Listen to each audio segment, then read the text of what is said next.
Gawa tayo ng almusal, ang hot cake. Simpleng pagkain pero napakasarap.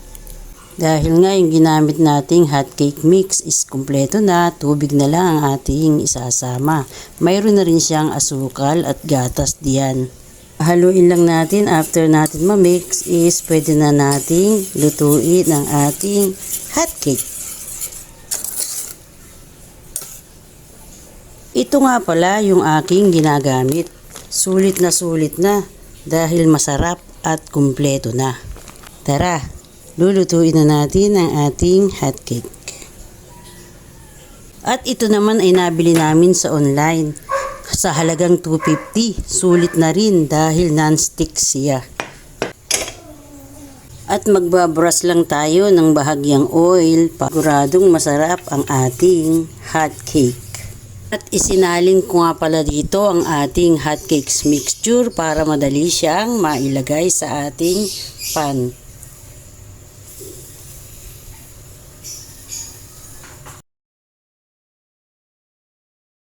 At sa mahinang apoy maluluto ang ating hotcake.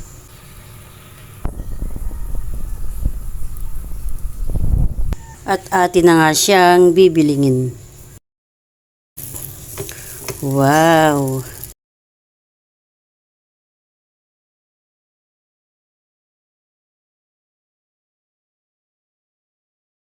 Super fluffy ang ating hot cake.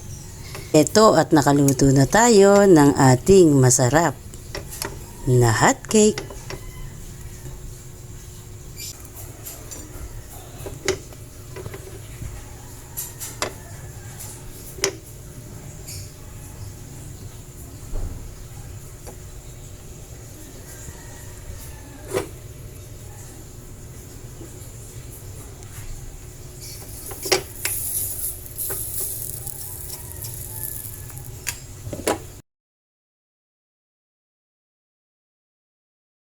Meron tayo dito ang caramel syrup. Pwede ring condense ang inyong ilagay.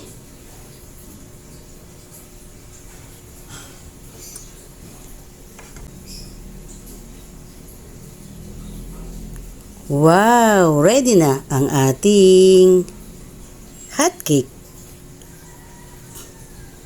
Tara, kain na.